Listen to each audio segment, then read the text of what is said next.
Hai. Selamat datang kembali di channel Min Donghua. Di video kali ini kita akan melanjutkan cerita Donghua Battle Drop Devon. Nggak lama-lama lagi, kita langsung aja ke ceritanya. Cekidot. Pada saat ini, aura Xiaoyan dengan cepat menyusut ke dalam tubuhnya. Dan pada saat ini, di dalam pusaran aura abadinya, bintang kedua telah bersinar terang, mencapai saturasi. Awan petir di kehampaan adalah kesengsaraan abadi Xiaoyan sebagai dosen bintang 2. Jika Xiaoyan tidak menerima warisan Dewa Petir, dia mungkin akan membayar harga yang mahal, bahkan jika dia mampu menahan petir merah ini. Namun pada saat ini, lengan Xiaoyan mengandung energi petir yang kuat. Meskipun dia belum mengolah teknik petir, dia masih bisa merasakan bahwa dia secara alami mampu memanfaatkan petir merah di dalam kesengsaraan abadi untuk kepentingannya sendiri. Sosok Xiaoyan meledak di sungai Qi asal. Airnya naik setinggi 100 kaki. Dia melesat keluar, meninggalkan jejak bayangan api dan petir.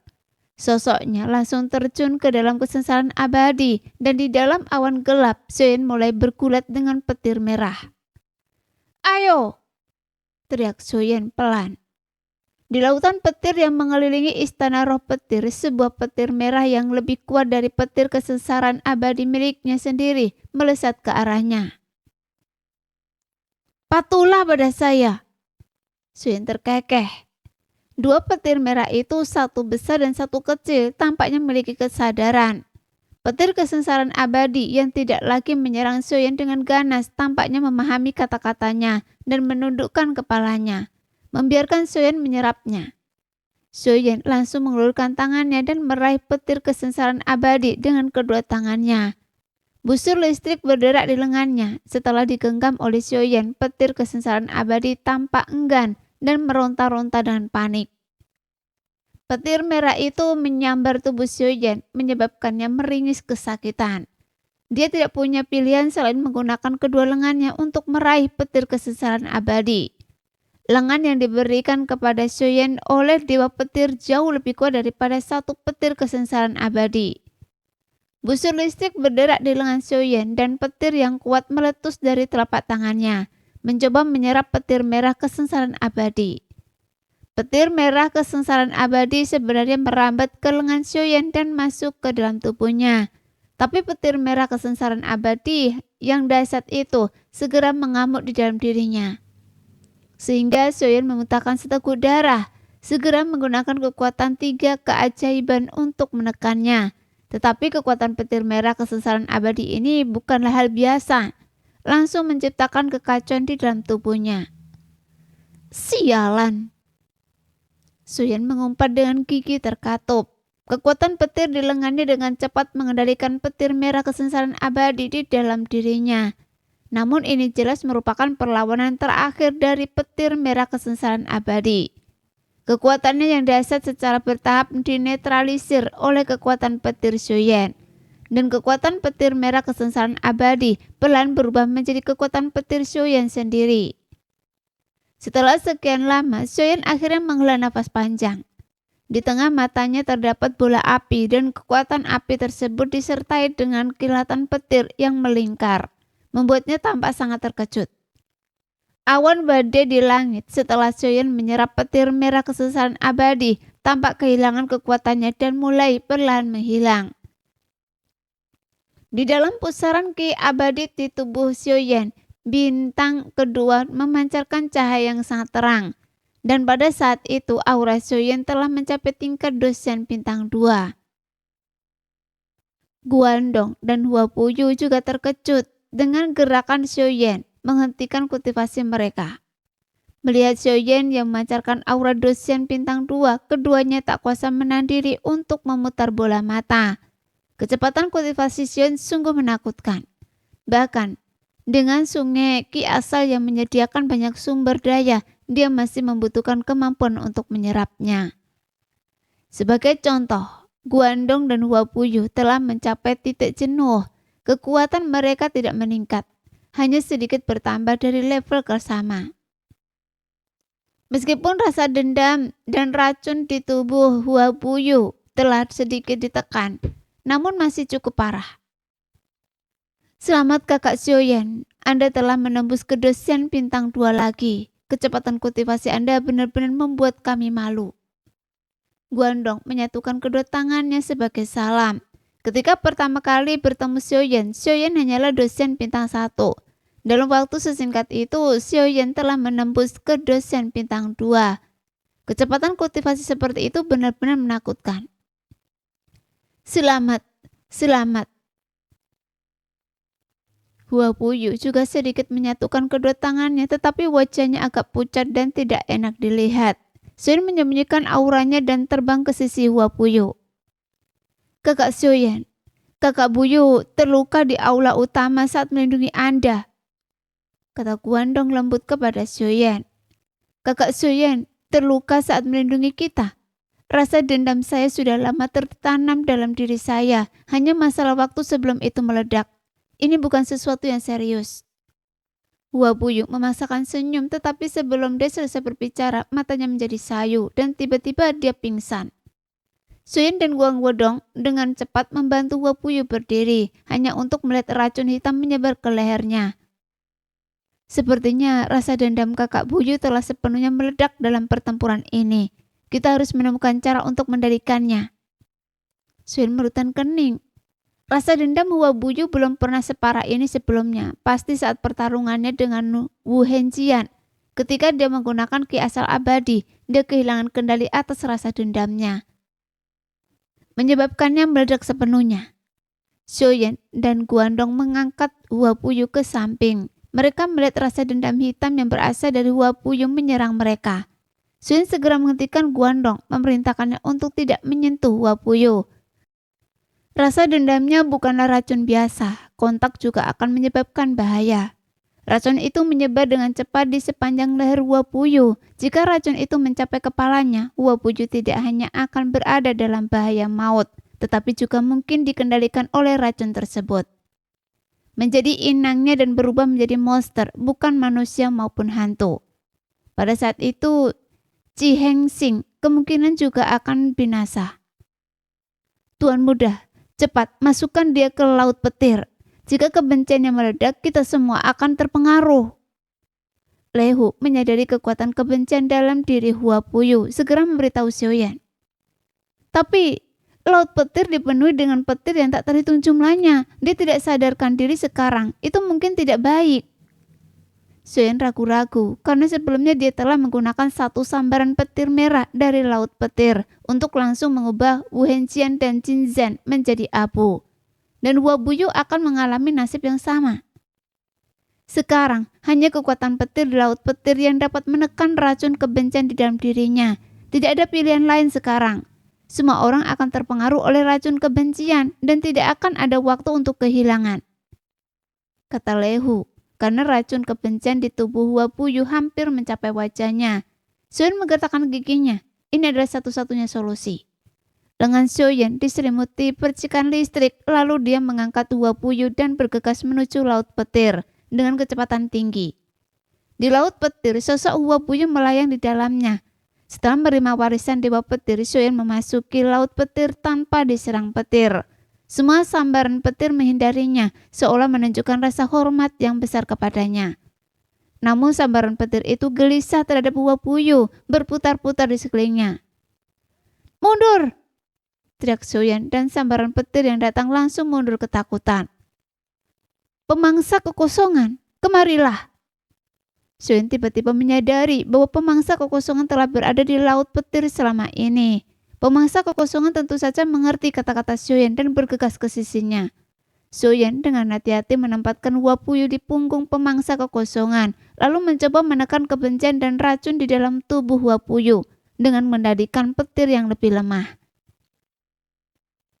Begitu petir memasuki tubuh Hua Puyu, dia mengerang dan terbangun tiba-tiba. Matanya merah dan dia memuntahkan seteguk darah.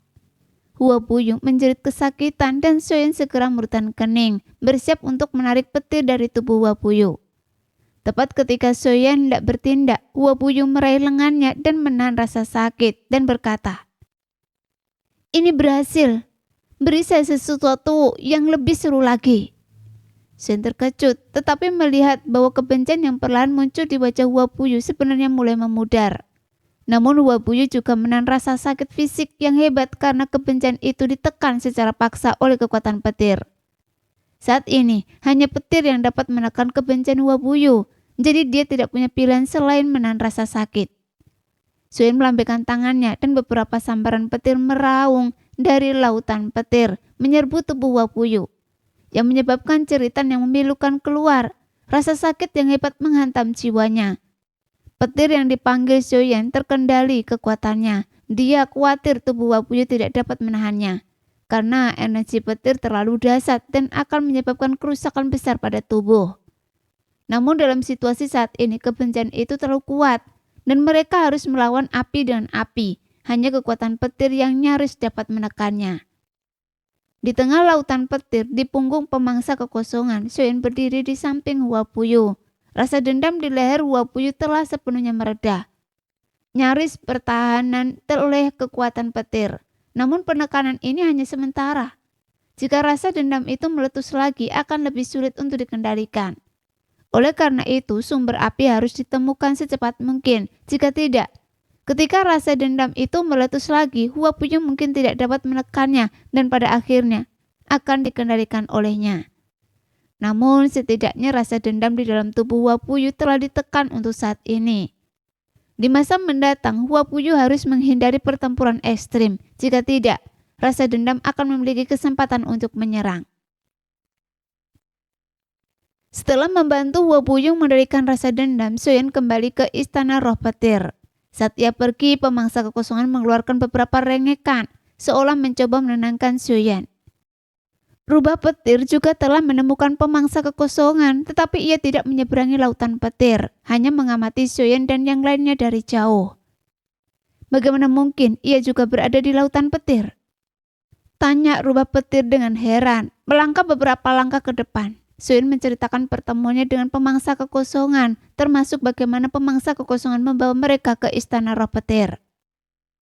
Ini benar-benar takdir. Ia pernah diselamatkan oleh Tuan secara kebetulan dan ia juga membawa Anda, Tuan muda, kepada Tuan. Mungkin semuanya tampak seperti kebetulan, tetapi mungkin itulah yang disebut takdir, kata rubah petir perlahan. Xiuyan juga terkejut. Dari pertemuan pertama dengan pemangsa kekosongan hingga pertemuan kembali mereka di laut timur laut ini, semuanya tampak terlalu kebetulan. Bertemu dengan pemangsa kekosongan yang sama 2 kali di lautan kekosongan yang luas benar-benar membutuhkan takdir yang sangat besar.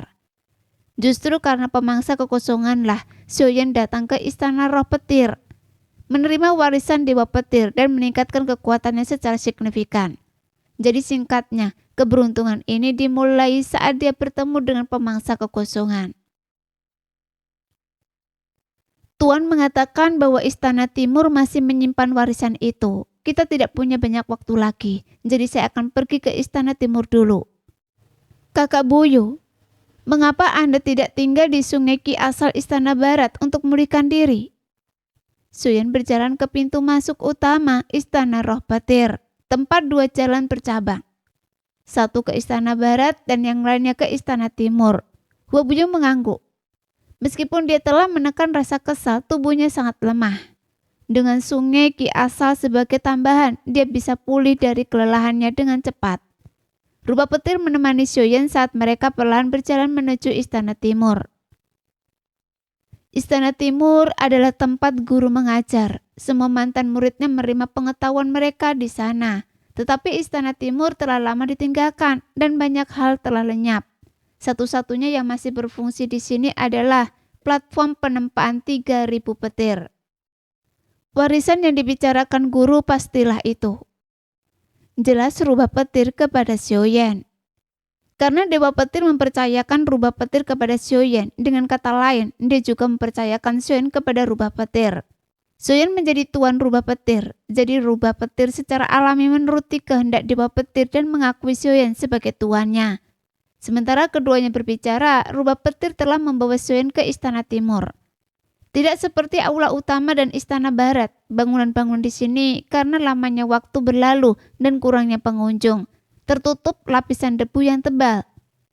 Rubah petir menjelaskan kepada Xiuyan mengapa ada debu.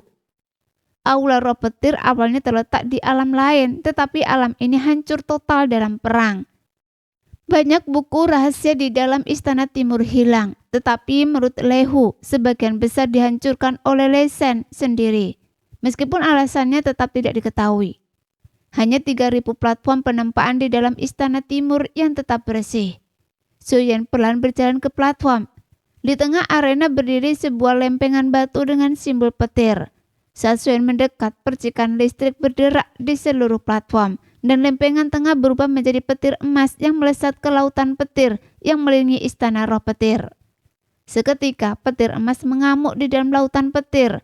Cahaya kemasannya berkedip-kedip, mengguncang banyak petir di dalamnya. Akhirnya, petir emas kembali ke 3.000 platform penempaan dan berubah menjadi sosok emas raksasa. Sosok yang menyerupai Lesen yang berotot, tetapi dengan tubuh yang terbentuk dari petir. Arena 3.000 penempaan. Tantangan apa yang ini Anda terima? Sosok emas itu berbicara perlahan. Saat Suyen menatap sosok emas itu, lengannya tiba-tiba meledak dengan petir yang menyilaukan. Seluruh lengannya menjadi hampir transparan. Tulang dan darahnya berderak dengan petir. Bahkan rambutnya pun berderak dengan petir. Jadi begitu, bersiaplah untuk menerima warisan ini. Inilah kekuatan dewa petir. Untuk mewarisi jalan ini, seseorang harus menempa tubuh fisiknya, memahami do petir dan menjadi terobsesi, gila dan sinting. Anda harus lebih terobsesi, lebih gila, dan lebih sinting lagi untuk menerima do petir ini dan menjadi penguasa petir. Sosok emas itu menatap kedua lengan Suyen yang diselimuti petir. Matanya berkilauan dengan cahaya kemasan. Jelas dewa petir telah mengatur semua ini. Inilah warisan terakhir dewa petir yang ditinggalkan untuk penerusnya. Lebih terobsesi, lebih gila, lebih sinting. Suyen tiba-tiba mengangkat kepalanya menatap sosok emas itu. Ini berbeda dari jalur apinya, tetapi kata-kata ini tanpa sengaja mencerahkan Suyen. Suyen meninjau kembali pertempuran masa lalunya. Dia telah memahami jalur api, tetapi dia belum memahami doa agungnya sendiri. Bagaimana dia harus meningkatkan diri? Bagaimana dia harus bertarung? Dan 6 kata ini seperti menemukan secercah cahaya di tengah kegelapan bagi Suyen. Petir dan api adalah dua atribut paling dominan di antara 3.000 doa agung. Keduanya sangat kuat. Api membakar segalanya dan petir merobek langit dan bumi. Kedua energi itu pada dasarnya tidak sama, tetapi kenyataannya mereka memiliki efek yang serupa. Pada saat ini, sebuah ide gila muncul di benak Suyen. Dia ingin memiliki dua energi dasar sekaligus, tetapi jika kedua energi dasar ini tidak dikendalikan dengan benar, mereka akan langsung mencapik-capiknya. Sepertinya saya harus banyak menderita untuk mendapatkan warisan dewa petir. Suyen tersenyum pahit. Dilihat dari situasinya, dia harus mulai melatih tubuhnya lagi. Namun, ini sangat cocok untuk saya, untuk menahan kekuatan api dan petir di dalam tubuh saya. Saya membutuhkan kekuatan fisik yang luar biasa. Jika tidak, dengan kekuatan fisik saya saat ini, itu akan seperti melawan dewa petir yang dirasuki iblis. Saya akan dengan mudah mencapai batas fisik saya. Suyen tersenyum perlahan, mengepakkan tinjunya. Ayo! Mata indah Suyen berbinar saat dia berteriak. Tuan muda, saya sarankan Anda mencobanya dulu. Kekuatan petir ini luar biasa. Saya ingat bahwa bahkan murid terkuat dewa petir hanya mampu menahan 1.900 sambaran petir tempa di arena 3.000 tempa ini. Adapun arena 3.000 tempa, belum ada yang mampu menahannya. Melihat semangat Suyen yang tinggi, rubah petir menyiramnya dengan air dingin. Murid terkuat dewa petir hanya mampu menahan 1.900 sambaran petir tempa. Jika sambaran petir 3.000 tempa mengenainya barusan, Suyen mungkin akan hancur menjadi debu. Kalau begitu, mari kita coba 100 petir tempa dulu. Suyen terbatuk 2 kali, agak malu. Saya rasa Anda sebaiknya mencoba 10 petir tempa dulu. Tuan muda, saya tidak bermaksud mengecilkan hati Anda, tetapi kekuatan petir tempa ini jauh lebih besar dari yang Anda bayangkan. Kata rubah petir lagi. Suyen agak tak berdaya, berpikir, apakah Saya benar-benar seburuk itu. Namun dia tidak punya pilihan selain menyetujui saran rubah petir. Sementara itu, di udara di atas arena tempah, Soyeon mendongak ke arah sosok emas itu dan berkata dengan suara berat, 10 petir tempah. Sosok emas itu menatap Soyeon melambaikan tangannya dan 10 petir tempah menghantam tubuh Soyeon. Tubuh Soyeon tersentak hebat, lalu pakaiannya hancur berkeping-keping dengan suara keras. Busur listrik menyelimuti tubuhnya, mata Soyeon menyipit cepat, lalu dia membuka mulutnya, mengeluarkan raungan kesakitan yang melengking. Soyeon merasakan setiap inci kulitnya, setiap ototnya terkoyak oleh rasa sakit. Soyeon terus gemetar dan setelah beberapa saat kekuatan petir perlahan menghilang. Soyeon roboh ke tanah, tubuhnya dipenuhi memar, menderita luka serius. Sakit sekali. Soyeon meringis. Api surgawi di dalam dirinya dengan cepat memperbaiki dagingnya, tetapi kecepatan pemulihan ini masih jauh dari cukup. Tepat ketika Soyeon merasakan sakit yang luar biasa, energi dahsyat tiba-tiba menyapu seluruh tubuhnya dari dalam lengannya, dan dagingnya yang terkoyak oleh petir dengan cepat mulai sembuh. Soyeon memejamkan matanya, menikmati gelombang energi dahsyat di dalam dirinya. Meskipun energi ini membantunya menyembuhkan luka fisiknya, itu juga merupakan kekuatan petir.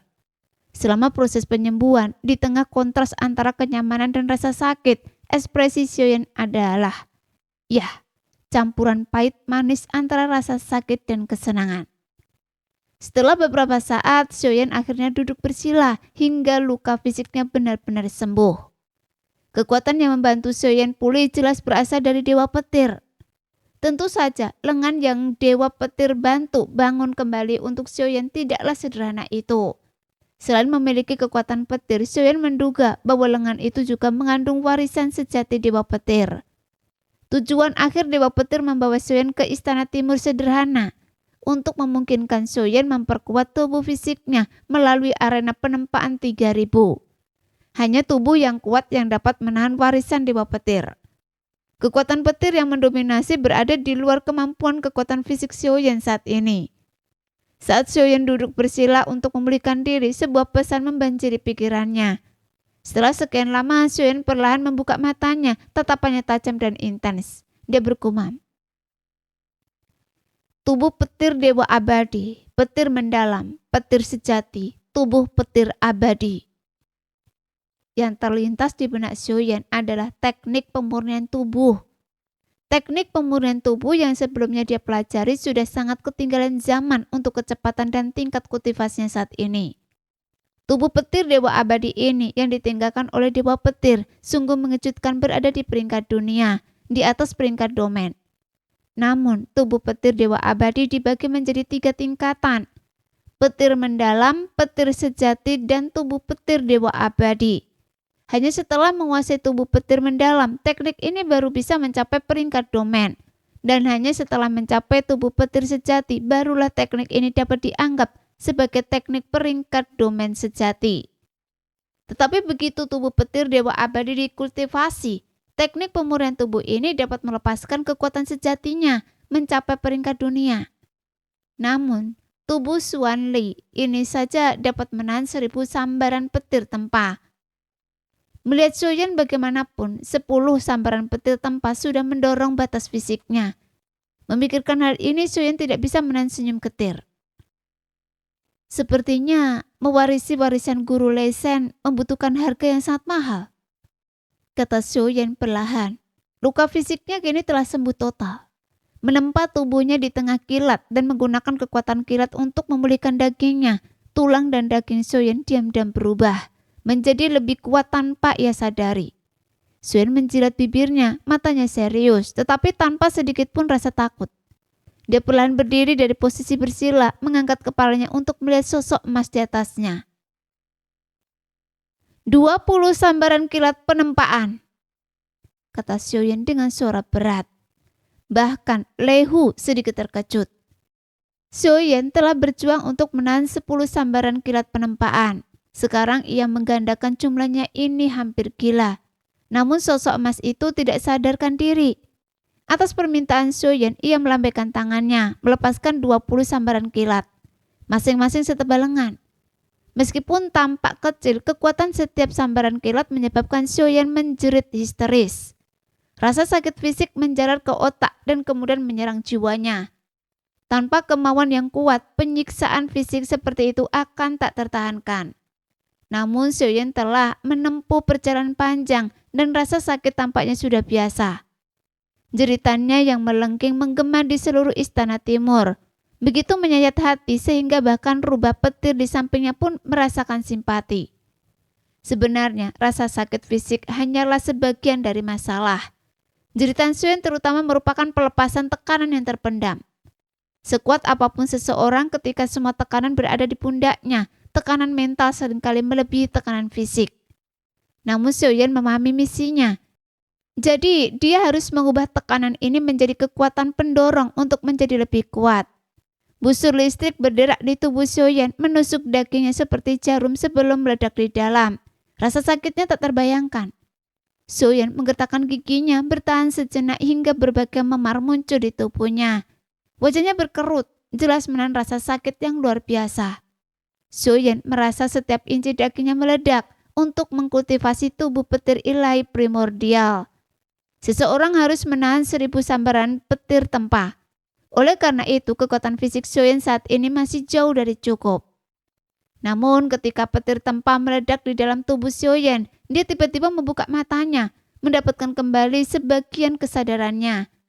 Dia kemudian mulai mengalirkan teknik tubuh petir dewa abadi di dalam tubuhnya. Di bawah pengaruh teknik tubuh petir dewa abadi, ia dengan cepat merasakan bahwa sementara petir tempah itu menghancurkan, petir itu juga dengan cepat memperkuat dan memulihkan tubuh fisik Xiaoyan. Dengan pengaruh tubuh petir dewa abadi, Xiaoyan mampu menahan ke-20 sambaran petir tempah. Kali ini tubuhnya tidak menunjukkan memar parah seperti sebelumnya. Tetapi Xiaoyan masih terengah-engah. Otot-ototnya menegang, tubuh fisik Xiaoyan hampir mencapai batasnya. Namun setelah menahan ke-20 sambaran petir tempah ini dan mengaktifkan tubuh petir dewa abadi hingga sambaran petir tempah terakhirnya di dalam tubuhnya larut, Xiaoyan jelas merasa bahwa tubuh fisiknya telah menjadi lebih kuat. Tetapi dengan kecepatan ini, bahkan jika dia ingin menembus ke tubuh petir mendalam, itu masih akan membutuhkan waktu yang cukup lama. Yang paling kurang dimiliki Xiaoyan saat ini adalah waktu. Waktu yang tersisa untuk turnamen 1000 alami semakin menipis, bahkan jika dia dapat melintasi lubang cacing raksasa untuk mencapai bintang Hongmeng, itu masih akan membutuhkan waktu.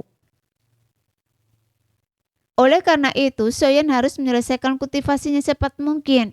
Jika dia bisa mengembangkan tubuh petir dewa abadi menjadi tubuh petir mendalam, kekuatan tempurnya pasti akan meningkat pesat. 40 sambaran petir tempah. Xiaoyan tiba-tiba mengangkat kepalanya menatap sosok emas itu. Begitu kultivasi dimulai, Xiaoyan akan mengerahkan seluruh kekuatannya untuk mengembangkan tubuh petir mendalam. Xiaoyan harus menahan 1000 sambaran petir tempah. Dengan kecepatan saat ini, Xiaoyan membutuhkan waktu yang cukup lama. Dan waktu ini mungkin akan menunda partisipasinya dalam turnamen 1000 alam. Oleh karena itu, Xiaoyan harus mengembangkan tubuh petir mendalam secepat mungkin, yang berarti dia akan menanggung rasa sakit yang lebih mengerikan. Setiap kali jumlah petir yang ditahan Xiaoyan berlipat ganda, seolah-olah dia mempertaruhkan nyawanya. Ini adalah ujian yang sangat besar bagi Xiaoyan. Bahkan dengan tubuh petir dewa abadi yang aktif, dengan kekuatan fisiknya saat ini, menggandakan jumlah sambaran petir tempah pasti akan melampaui batas daya tahan tubuhnya. Tuan muda, jangan terburu-buru dalam kultivasi. Kultivasi seperti ini terlalu gegabah. Meskipun mendorong batas kemampuan adalah cara cepat untuk mencapai kesuksesan, itu juga membawa risiko besar. Jika tubuh Anda tidak mampu menahannya, Anda mungkin meledak dan mati secara tidak sengaja. Rubah petir melihat metode kultivasi Xiaoyan sama sekali tidak bercanda. Jika Xiaoyan berkultivasi seperti ini, begitu dia melewati 40 sambaran petir, sambaran berikutnya akan berlipat ganda menjadi 80. Bahkan murid-murid terbaik di bawah petir pun tidak melakukan ini. Xiaoyan tersenyum tipis, senyum aneh teruk di bibirnya dan bergumam. Semakin terobsesi, semakin gila, semakin sinting. 6 kata terucap perlahan, namun meledak seperti guntur di hati Lehu. Melihat sosok Sioen sekarang, kepercayaan diri yang terpancar dari wajahnya, Lehu seolah melihat bayangan dewa petir dari tahun-tahun sebelumnya. Lehu berhenti berbicara, duduk diam di samping, diam-diam menemani Sioen. Seperti dulu ia menemani dewa petir, bertarung berdampingan, melewati api dan air untuknya. Bangga padanya di saat kejayaan dan sisinya di saat kesedihan. 40 sambaran petir menyambar tubuh Sioen, energi dahsyat menghantam dagingnya. Seluruh istana timur kembali bergema dengan ceritan kesakitan di bawah bombardir 40 sambaran petir. Sioen masih mempertahankan secuil kesadaran, mengalirkan tubuh petir ilahi primordialnya. Tetapi 40 sambaran petir telah mencapai batas tubuhnya. Seketika Sioen memuntahkan seteguk darah, tubuhnya dipenuhi memar. Setiap inci otot, setiap inci kulit terluka parah.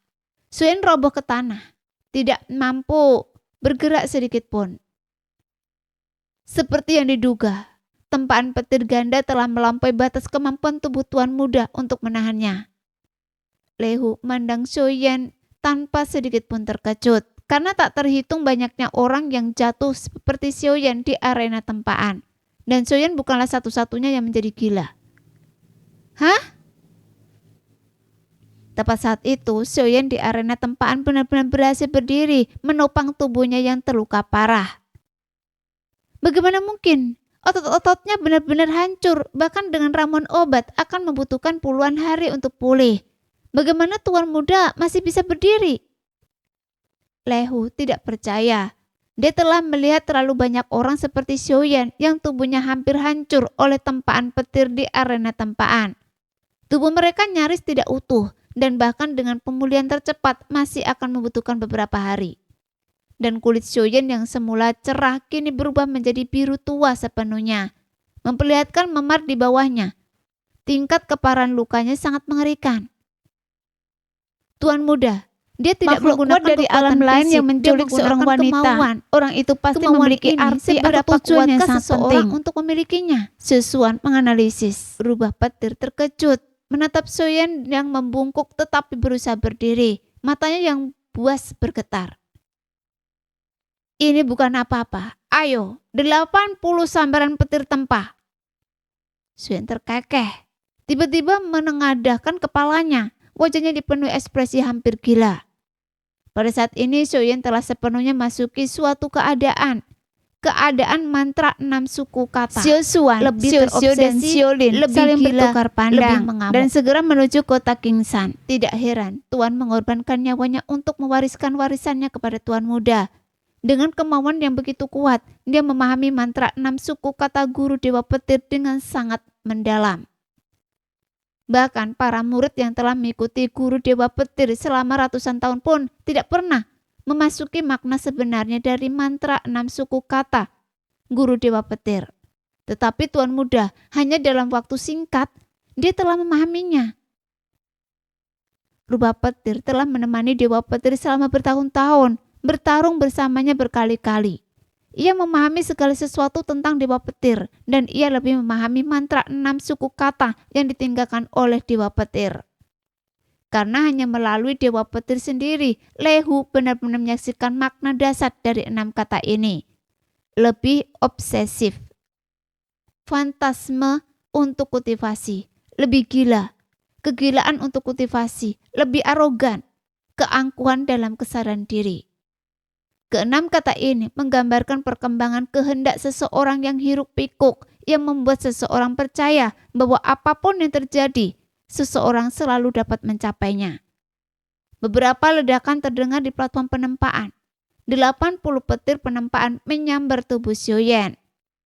Bagi Sioen yang tubuh fisiknya telah mencapai batasnya, 80 petir penempaan akan berakibat fatal.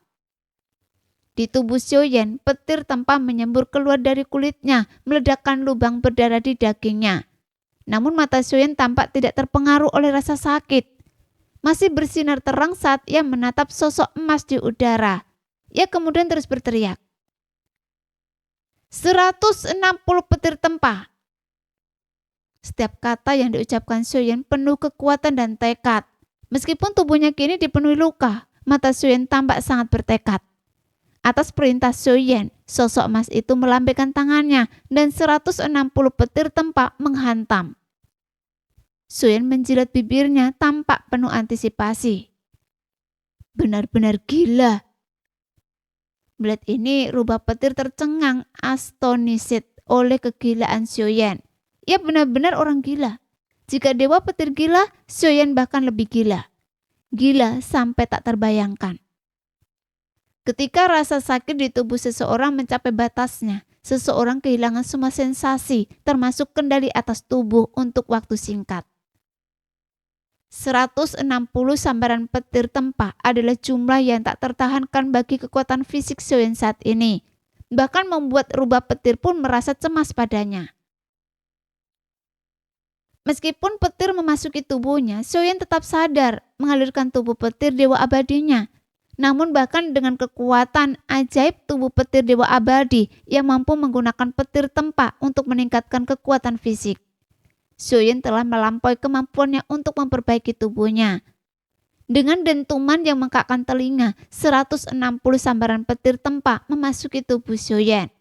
Seketika menyebabkan darah dan daging berhamburan kemana-mana. Batas kemampuan saya, gumam Soyen.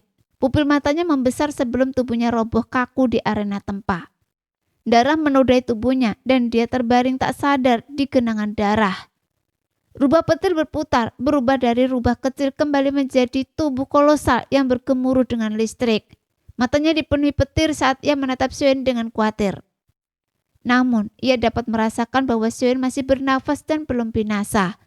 Secara logis, jika petir penempaan memasuki tubuh dan melampaui batasnya, tubuh akan meledak dan mati.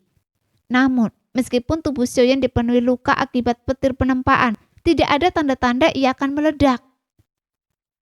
Lehu tidak terburu-buru, melainkan terus mengawasi Soyen. Pada saat ini, Lehu menemukan bahwa meskipun Soyen tidak sadarkan diri, tubuh petir dewa abadi di dalam dirinya masih berfungsi. Berbagai ukuran lubang darah yang terbentuk akibat petir penempaan yang menembus tubuhnya dengan cepat sembuh. Rasanya seperti serangga kecil yang merayap di otot-ototnya. Ini adalah tubuh petir dewa abadi yang dengan cepat membantu Soyen pulih dari luka-lukanya. Dan percikan listrik berkelip-kelip di setiap inci otot yang telah diperbaiki. Pada saat yang sama, kekuatan lembut 3 keajaiban di dalam tubuh Soyen juga mulai dengan cepat membantu pemulihannya. Kekuatan tubuh petir dewa abadi dan kekuatan 3 keajaiban menyebabkan lubang darah di seluruh tubuh Soyen sembuh dengan kecepatan yang menakjubkan. Sesaat kemudian, Soyen duduk bersila, menutup matanya untuk bermeditasi. Meskipun tubuhnya masih berlumuran darah merah, saat darah perlahan mengering dan mengelupas dari kulitnya, percikan listrik kecil terlihat mengalir di dalam kulit yang merah darah itu. Alam pertama tubuh petir dewa abadi Soyen, tubuh petir mendalam, telah berkembang. Setelah beberapa saat, Soyen berdiri dan perlahan membuka matanya. Sebuah lingkaran listrik mengalir di sekitar pupil matanya dan api menyala tepat di tengah pupilnya. Nah, demikianlah video kali ini. Terima kasih sudah menonton video Min Earth sampai selesai. Sampai jumpa lagi di video selanjutnya. Bye-bye.